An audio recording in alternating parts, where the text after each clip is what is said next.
Stop checking your banking app. It looks cute, but it is a lie. In a real collapse, that platinum card is just a plastic ice scraper. Imagine holding $5,000. You are begging for water, and the cashier looks you in the eye and says, "Get out." Here's the truth. When the servers die, the cash economy has a 72-hour battery life. Let me show you why your money is already zero, and the 5 items that actually keep you alive. Think crypto will save you? Good luck drawing the blockchain on a napkin to buy bread when the internet is dead. And gold? It makes great jewelry for corpses, but you can't eat a shiny rock, and nobody trades a can of beans for metal during a famine. We didn't build a future, we built a digital cage.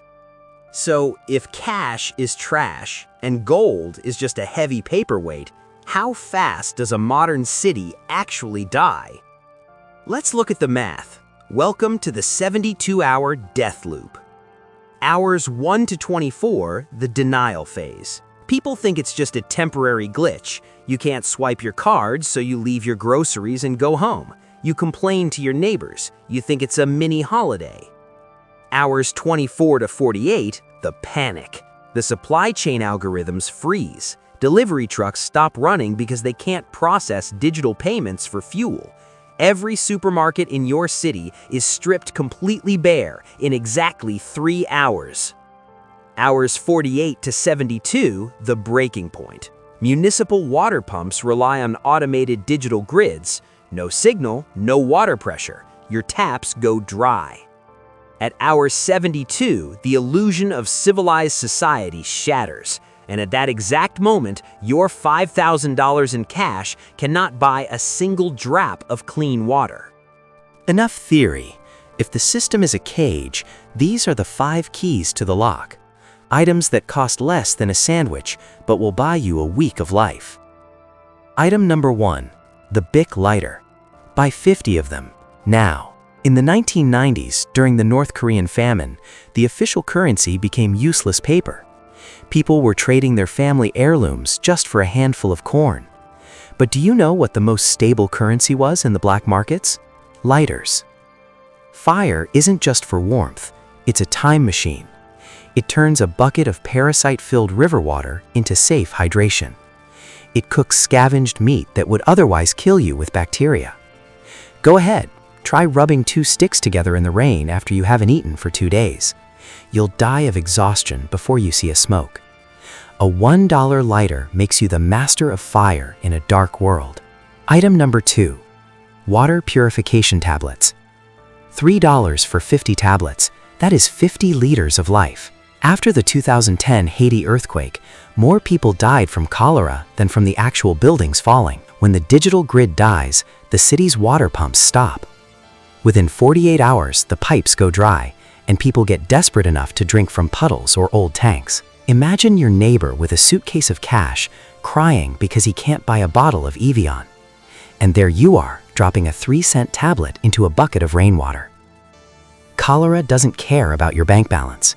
Without clean water, you're a dead man walking in 72 hours. Item number 3, iodized salt. For 5,000 years, salt was actual money. Roman soldiers were paid in it. Why? Because without electricity, your refrigerator is just a plastic coffin for your food. Salt is the only thing that keeps meat from rotting. It's also an electrolyte. Your heart literally can't beat without sodium. In a collapse, a 5-pound bag of salt will buy you more protection and favors than a stack of gold coins. It never expires, and it's so cheap that nobody thinks to hoard it, except the smart ones. Item number 4, basic antiseptics and aspirin. In a world without pharmacies, a simple infected cut is a death sentence. Before antibiotics, the mortality rate for skin infections was 20%. Think about that. A paper cut, a scraped knee, or a blister could kill you. While others are looting electronics, you should be stocking up on iodine and pain relievers. In the first month of a collapse, a bottle of rubbing alcohol will be worth more than a laptop. Health is the only wealth that matters when the hospitals are closed. Item number 5, heirloom seeds. Not the hybrid ones from the supermarket, but heirloom seeds that can reproduce. When Cuba lost its food supply after the Soviet Union collapsed in 1991, people survived by turning their balconies and rooftops into tiny farms. A can of beans feeds you for a day. A packet of tomato seeds feeds your neighborhood for a season. You aren't just trading a product, you're trading the ability to produce life. That's not a commodity, that's a kingdom. Lighters, tablets, salt, medicine, seeds. Total cost? Less than $30. Total value?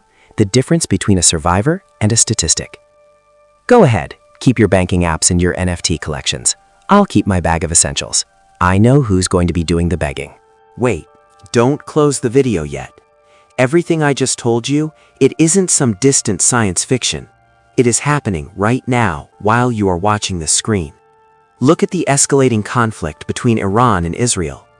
I'm not here to talk about politics. I'm here to talk about your kitchen table. Roughly 20% of the world's oil flows through the Strait of Hormuz. When missiles start flying in that region, global markets don't just worry, they scream. Within 24 hours, shipping insurance for cargo vessels hits the ceiling. Within 48 hours, ships reroute thousands of miles around Africa. What does that mean for you?